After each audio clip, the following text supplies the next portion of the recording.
직접 투자 컨셉이고요, 이거는요. 그 다음에 사실 펑하고 PBR만 제대로 알아도 직접 투자하는데 실패할 가능성이 거의 없습니다. 자, 이 펑하고 PBR의 개념을 충분히 이해하고 직접 투자하시는 분들이 생각보다 거의 없어요. 오히려 뭐 기술적 분석이나 뭐 이런 것들에 더 관심이 있으신데, 자, 퍼는요, 퍼가 중요한 게 아니고요, 퍼를 뒤집은 게 중요해요. 어닝스 일드라고 표현합니다. 왜냐면 퍼가 분자는 가격이고 주가고 분모는 그 한 주당 버는 수이익을 뜻하잖아요. 그 회사가. 자, 이거 뒤집어보면 뭐냐? 이게 모든 투자 의사결정의 첫 번째 판단의 근거입니다. 내가 이 가격에 사서 얘가 1년 동안 얼마 벌지? 내가 10,000원짜리 주식을 샀는데 이 회사가 1년에 1,000원을 벌어. 그러면 리턴이 10%죠. 네. 좋은 겁니까? 나쁜 겁니까? 지금 이러한 주식들이 널려 있습니다. 시장에. 10% 이상인 게 널려 있습니다. 그런 게 좋은 겁니다. 근데 중요한 게 있죠. 1년에 1,000원을, 그러니까 10,000원에 1,000원이라고 제가 말씀드렸는데 1년에 1,000원을 버는 게 내년에도 그럴 거고 후년에도 그럴 거고 그 다음에도 그럴 거예요. 왜냐면 적자가 나면 안 되니까. 그걸 보는 게 중요한 거예요. 이 회사가 안정적으로 수익을 계속 내는데 그 일드가 높냐. 그게 펄을 보는 기준입니다. 자, 두 번째, PBR. 자, PBR이 의미하는 게 뭐냐. PBR은요, 이 회사가 도대체 시장에서 어떻게 평가하고 있지를 간접적으로 알려주는 거예요. 왜냐하면은, 자, PBR은 분자가 프라이스 주가고요, 분모가 북밸류. 이 북밸류 장부가라는 거는 이제 매년 결산을 하면은, 뭐, 결산을 뭐, 분기로 해도 분기 4분기를 다 더하면 돼. 4분기 아니라, 이거는 뭐 매 분기죠. 그 시점 보시니까. 회계 장부에 기록되어 있는 이 회사의 가치예요. 네, 자본 총계. 그런데 가격은 뭐죠? 시장 참여자들이 이 회사가 얼마라고 지금 해주고 있는 거죠. 그러니까 시장 참여자들의 생각이 조합으로 만들어진 이 회사의 가치입니다. 물론 이게 중요하죠. 예. 그러면 이거는요, 뭐 회계적인 문제는 좀 차이는 있을 수 있는데 이게 일이라는 얘기는 뭐냐면은 어떤 회사가 지금 장부가가 1,000억이에요. 근데 시장의 시가총액이 이 회사가 1,000억이에요. 그러면은 지금 회계를 통해서 평가한 그 금액과 시장에서 평가한 금액이 같다. 근데 시장에서 평가한 금액은 사람들이 만들어준 거잖아요. 그렇죠? 사람들이 만들어준 거죠. 사람들이 어떤 생각을 하고 있다는 얘기예요? 이 회사의 북밸류는 앞으로도 성장하지 않는다는 걸 얘기하는 거예요. PBR 1이라는 거. 이 회사는 앞으로 성장 못해. 라고 평가되고 있는 겁니다. 지금 시장에. PBR이 0.5라는 건 뭐예요? PBR이 0.5면요. 이 회사는 계속 적자 날 거라고 보는 거랑 똑같습니다. PBR이 3이다. 그러면 얘는 되게 성장을 많이 할 거야. 라고 보고 있는 거죠. 그렇게 기업을 보셔야 됩니다. 이 두 개만 가지고 보셔도 엉뚱한 주식을 하시지 않게 됩니다.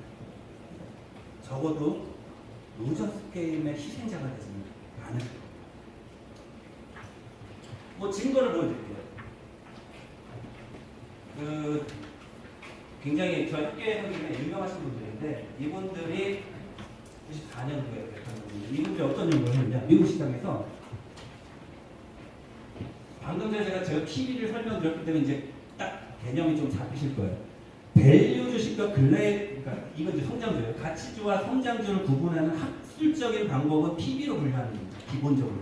뭐 퍼로도 분류하고 이렇게 하지만, 그래서 아까 말씀드렸듯이 PB가 작은 놈들을 가치주라고 하고요. PB가 높은 놈들을 성장주라고 해요. 근데 그 분류는 사실 그거죠. 시장에서 지금 현재 그렇게 평가받고 있다죠, 사실. 그렇죠? 예. 시장에서 그렇게 평가받고 있는 중이에요.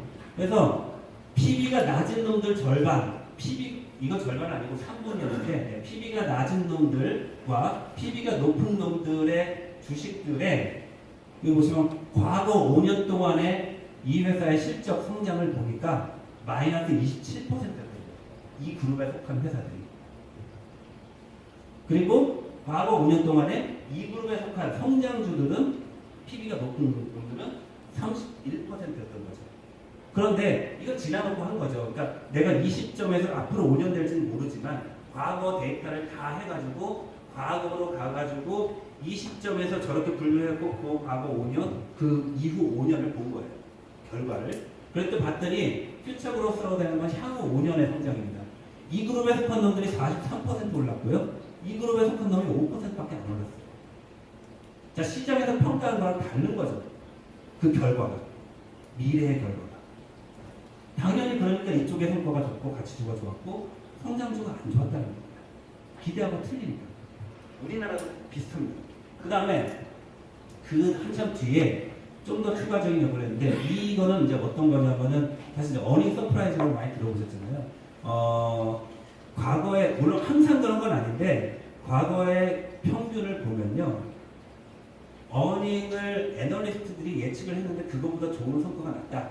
그러면 그 직전에도 굉장히 그 직전에 움직이는 게 굉장히 크지만 그 부분에서 그 이후에도 이게 제일 서프라이즈가 큰 거고요. 여기가 쇼크가 큰 겁니다. 10분위로 나눈 건데 그 이후에도 초과 성과가 시장 평균보다 나오더라. 라는 연구의 결과입니다.